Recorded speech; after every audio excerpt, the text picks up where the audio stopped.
So we finished up a show here on Thursday night, and not long after that Thursday night, in fact, 12:39 in the AM Friday morning, Mayor Jules Radich had declared a state of emergency for Dunedin in response to heavy rainfall and flooding in the area. So basically, people would wake up on Friday morning and understand that Dunedin was in a state of emergency. Now, that state of emergency finished, I think, on Sunday morning, right?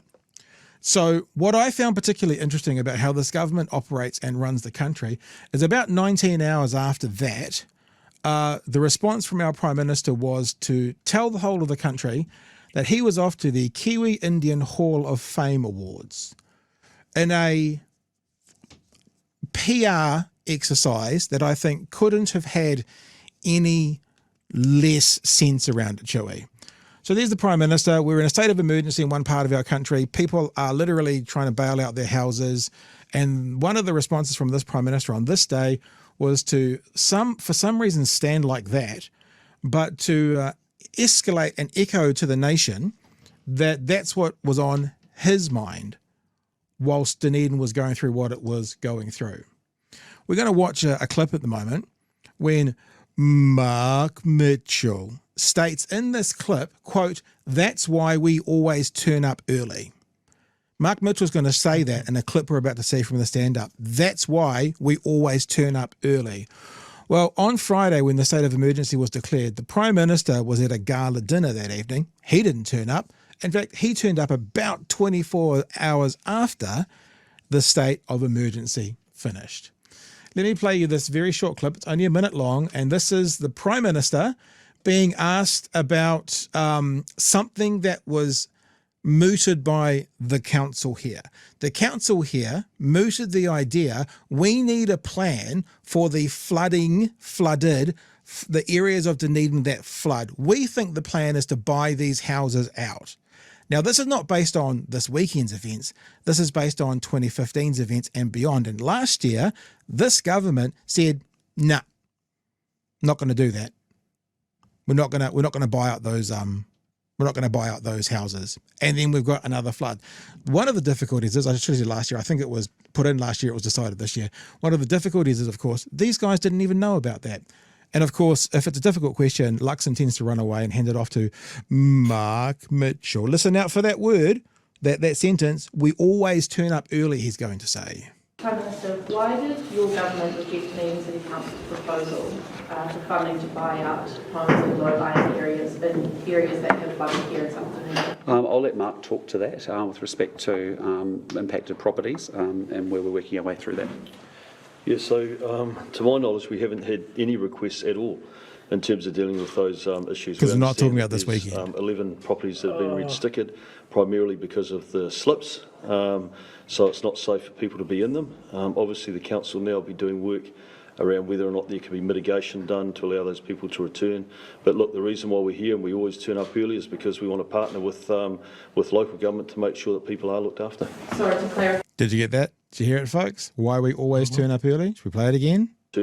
But look, the reason why we're here and we always turn up early is because we want to partner with... I'll just say again.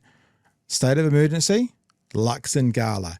24 hours after the state of emergency was finished, Luxon turns up to Dunedin for his photo op.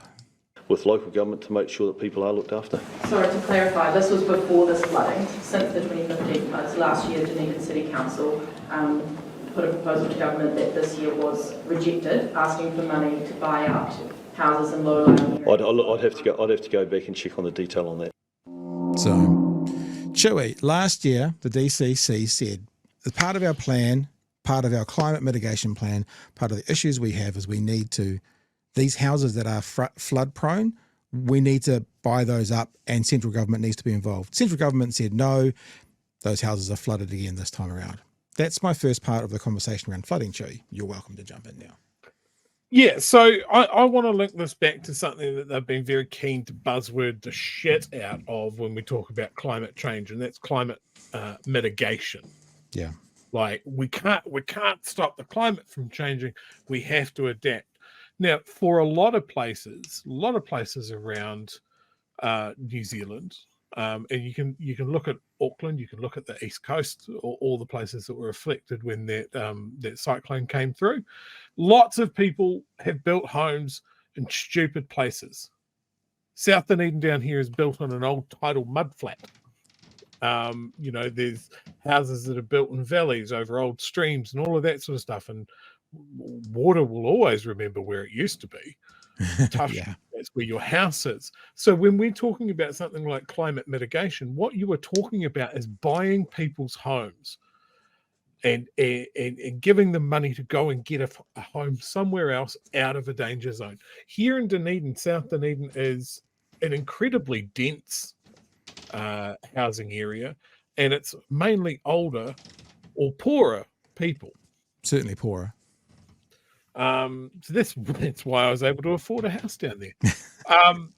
So this is the sort of thing that this government that it seems real keen on climate mitigation should be well across. Yep. Well across. There's examples that's been talked about up in Auckland for houses that flooded very badly when their storm came through. And I also want to talking about Auckland's example, right? That wasn't this government at the wheel at that time. That was Labour. And you can go and look for yourself at the difference in reaction between these two governments. You can look at their crisis response.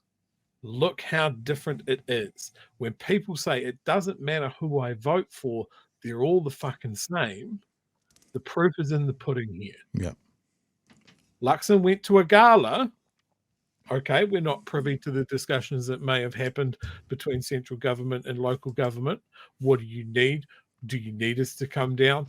That sort of thing.